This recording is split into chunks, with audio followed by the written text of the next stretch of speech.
with gratitude. And now we're getting ready for our main speaker, whom you know as Therese, and she is our licensed Unity teacher. But what's interesting is that Reverend Brian showed me her first title and her second title. And so I'm going to combine them both. Running on Empty with Dead Sea Squirrels. So, Teresa. I actually think that was Kevin's title, Running. That's right. I will incorporate Dead Sea Squirrels in here somewhere, so. Good morning, everybody. Actually, before the service, and by the way, for those of you who have just met me, my first name is Therese Solimeno, and I am a licensed Unity teacher, have been so since 1998, and I'm very proud of that accomplishment.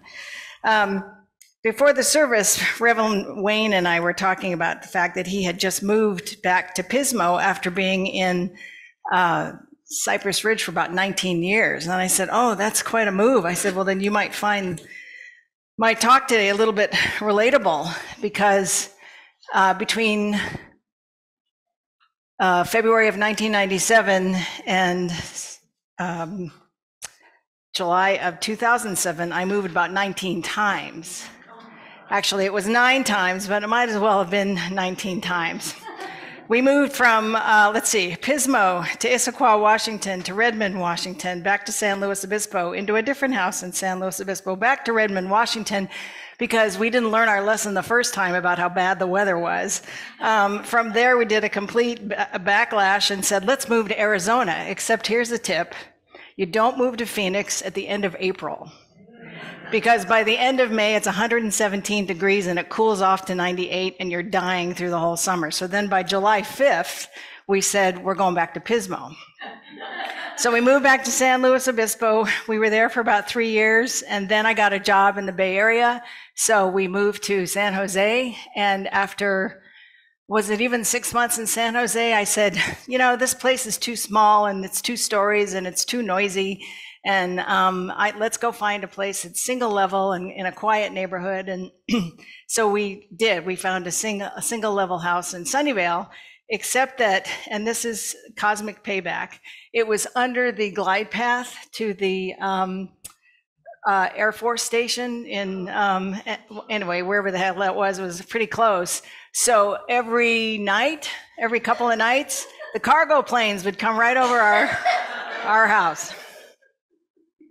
So there's nothing wrong with moving. There's nothing wrong with changing your life, right? I mean, there's necessity to do that many times. But I was acutely aware by 2007 that I wasn't moving towards something. I was running away from something, and I was definitely running on empty.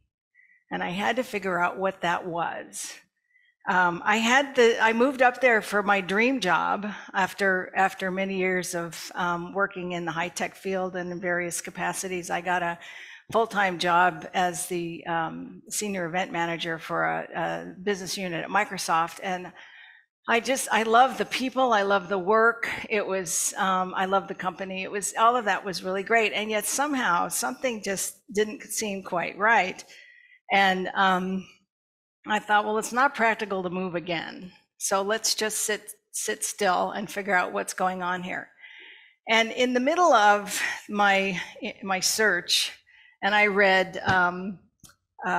had read, since I first came to Unity in 1991, I read all the books you're supposed to read, right? I saw all the videos. I listened to all the songs. I went to all the seminars. I started working on my teaching license in 1992, and I spent 6 years studying at Unity Village to get the teaching license, which I got in 1998. And yet somehow I thought I had all of my spiritual work was done, which makes me laugh. You want to know a surefire way to know if your spiritual work is done? If you wake up in the morning and you're breathing, it's not. It's not. Okay, but I have an example of a time, and it actually is related to one of the moves, when my spiritual cockiness got in the way of actually seeing what was going on. We were moving from Pismo to in Washington, and the plan was that we were going to rent a big U-Haul, pack it ourselves. On the back of the U-Haul, we were going to put a trailer, and my car was going to go on the back of the trailer. And we had friends that were going to help us move the next day.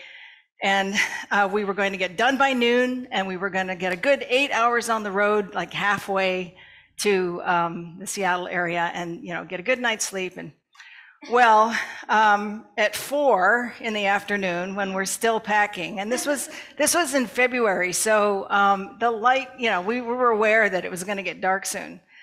We just threw whatever the rest of what we needed. I remember leaving pieces of furniture behind and going, well, whoever's in here next can have this. It's like, let's just go. We got to go. We had 4 cats on tranquilizers, and we were just, it was just, we had to keep going before they got too woozy. So anyway, we hit the road and we're rolling on. As we're coming through Paso, I asked Bob, do you need gas? And he looked at the gas tank. He goes, no, he says, I have about a half a tank. We can get to Kettleman City. So we're rolling along, and about 10 minutes this side of Kettleman City, we run out of gas. Turns out the gas tank on this rental truck was faulty. So anyway, well, I'm in my spiritual mode. That's okay. Nothing is going to disturb the calm peace of my soul. Let's just pull over. I'm sure that in enough time, someone will pull over to help us. And in the meantime, I know I'm doing the prayer of protection, and I'm so into. I'm so proud of myself for not panicking or not getting upset. So we wait. We didn't have to wait very long, maybe 15, 20 minutes. And a gentleman who drives up and he stops at the side of the road. He says, you guys need help? And I said, yeah, we're out of gas. He said, this is 1997, so not a lot of people had cell phones. But I said, do you have a cell phone? He says, yeah, but I'm not sure I'm going to get reception out here in the middle of nowhere on the way to Kettleman City. So I said, okay. I said, can you give me a ride into Kettleman City so I can get 5 gallons of gas? And then he goes, yeah, I could do that. He says, but then how would you get back? I thought, oh yeah, good point. So I'm sitting there. So as I'm sitting there trying to figure all of this out and get my divine inspiration, the guy looks at me, and he looks at the truck, and he looks at the car on the trailer behind the truck, and he says, does that car work?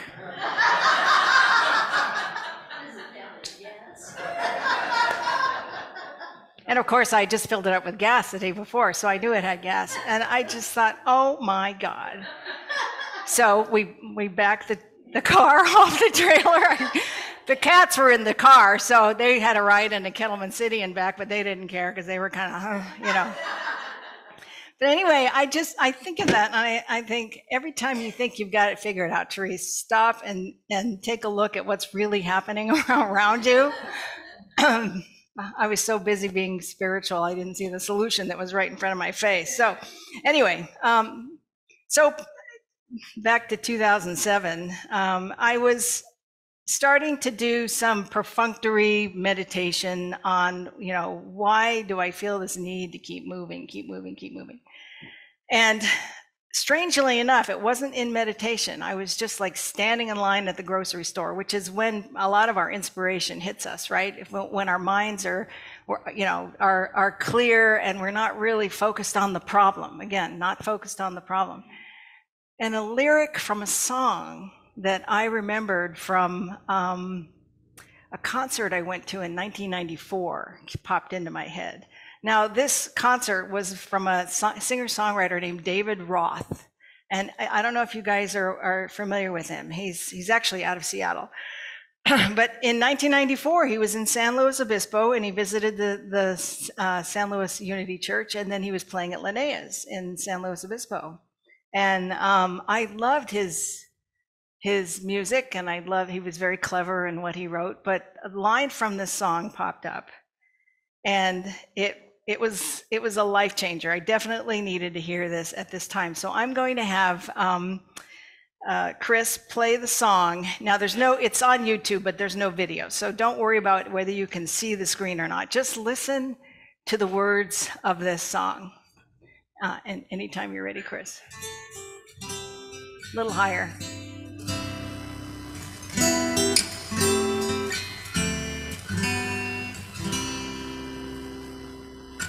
I was looking all around.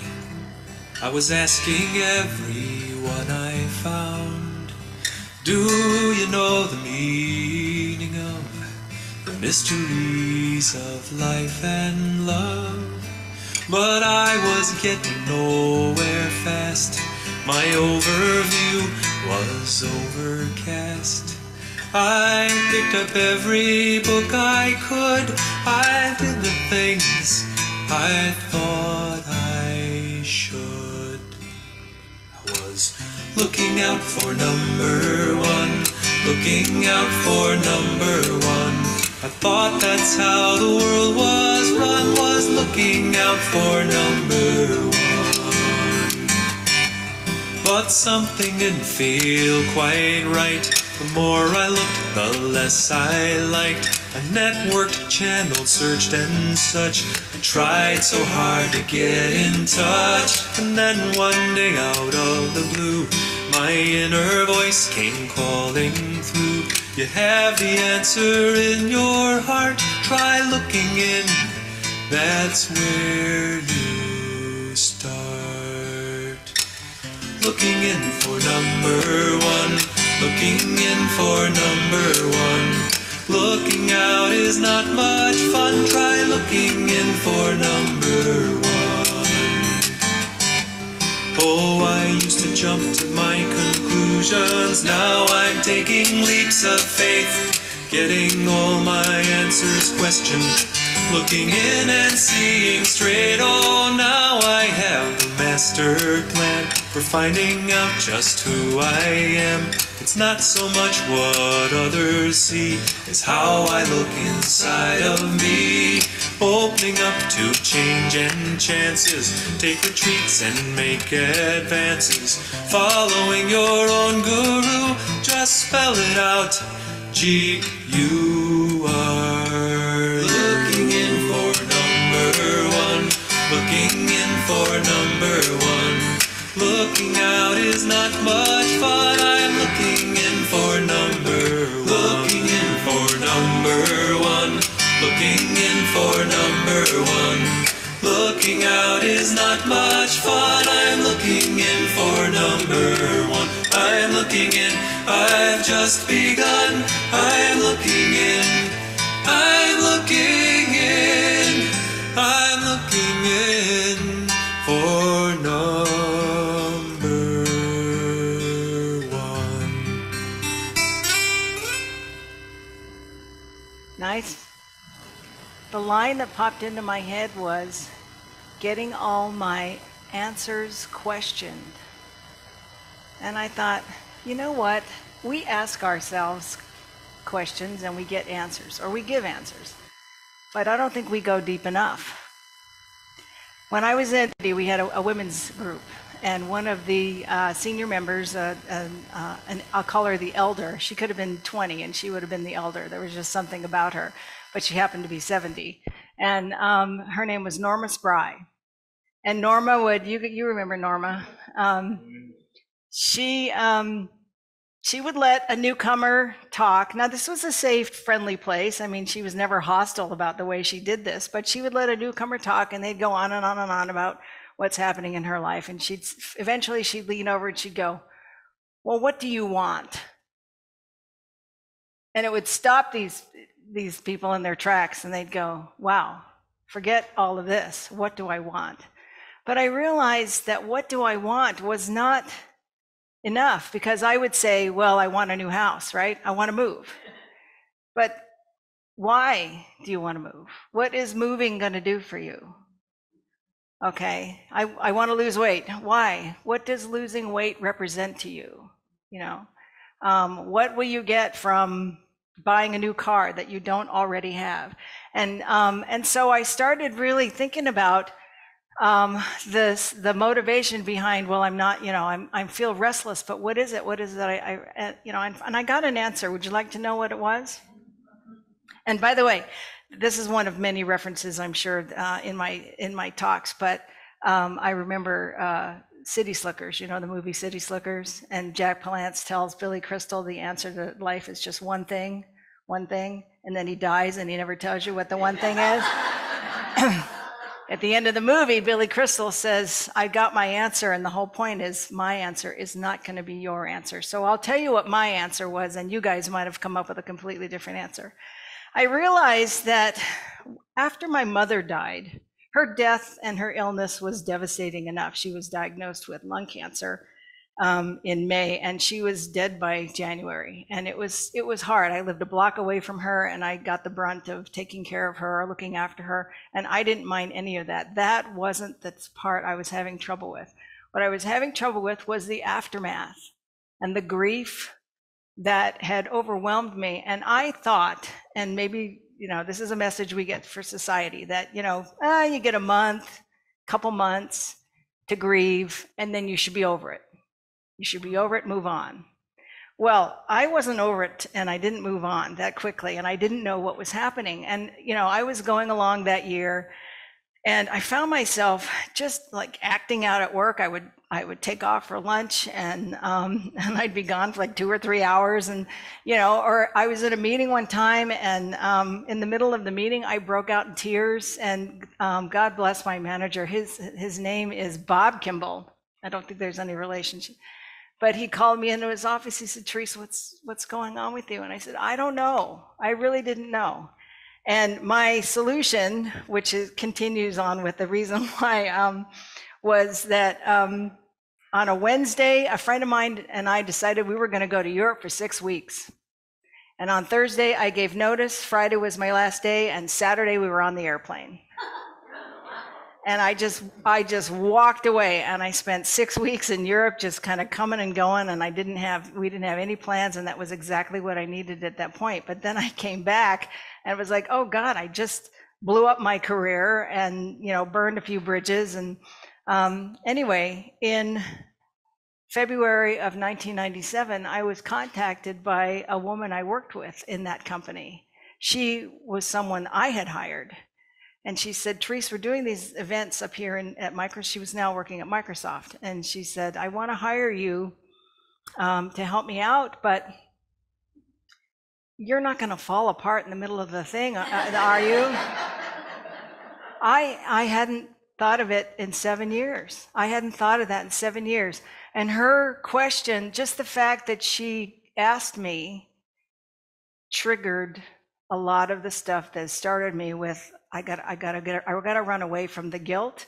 I gotta run away from the shame I was feeling from having behaved that way. All of these things that I hadn't really dealt with because I didn't know it was there. Oftentimes, we don't know it's there, right? It just sits there until something triggers us.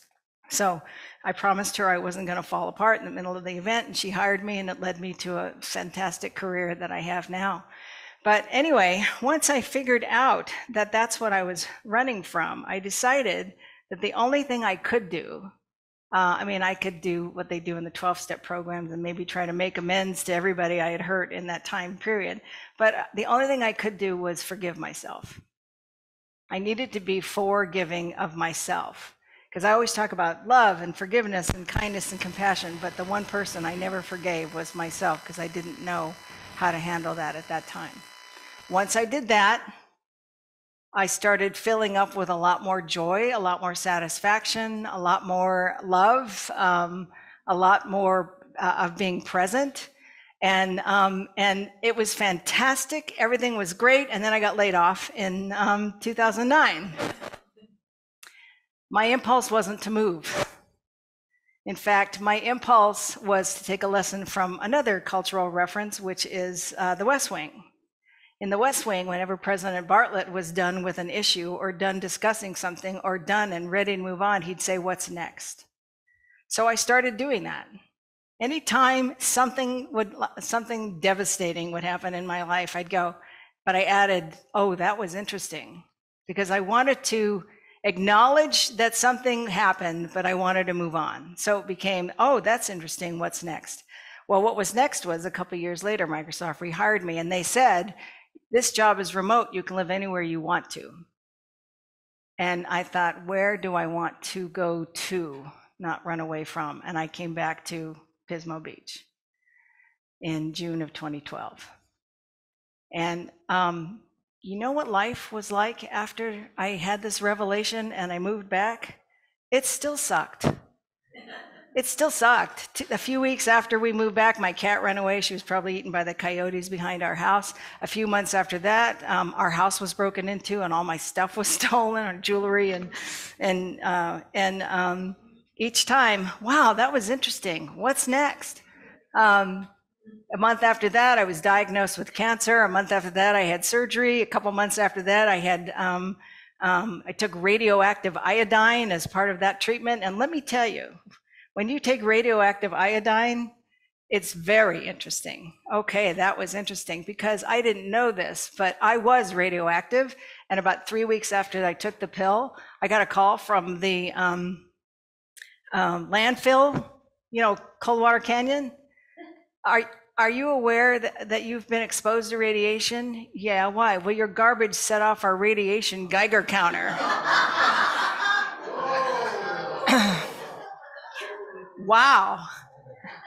So I guess there was something to that. Anyway, so I want to wrap this up with a couple of thoughts.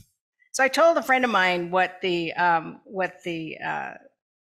theme of my talk was, and she sent me something that was very interesting to me. She had just got it in the mail. It was for a seminar that was from a group called createthelove.com.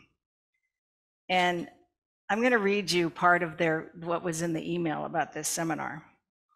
Enlightenment is a destructive process. It has nothing to do with becoming better or being happier. Enlightenment is the crumbling away of untruth. It's seeing through the facade of pretense. It's the complete eradication of everything we imagined to be true. And that's from a person named Adyashanti. But this is the part. I think of awakening as the beginning of asking questions like, why do I do what I do? Who am I really? How did I get here? How do I stop this pattern? Getting all my answers questioned. It's about asking yourself the right questions, even if you give yourself an answer. And then filling it up with things that make you feel good about who you really are, the essence of who you really are. I brought a book about Louise Hay. I was a big fan of Louise Hay, and she had a lot of affirmations. I'm tying this back in finally to a unity message. Affirmations help fill the emptiness that we have in us. And the affirmation that, and I have a bunch of them that I always say, but the one that sticks with me is the very first one I learned when I was studying to be a teacher in my metaphysics class. And it is, I am calm and centered in the Christ spirit, and all things contribute to the calm peace of my soul. Now, all things can contribute to the calm peace of your soul as you're standing there not realizing that you have a car on a rack that you could go and drive to get gas. So you got to temper that with a little bit of, reality checks. But in those times of great distress and great confusion, I just think, okay, this is interesting. What's next? And I hope that what I've shared with you today has some meaning and some value to you in your life. Thank you so much for your attention and your response. Namaste.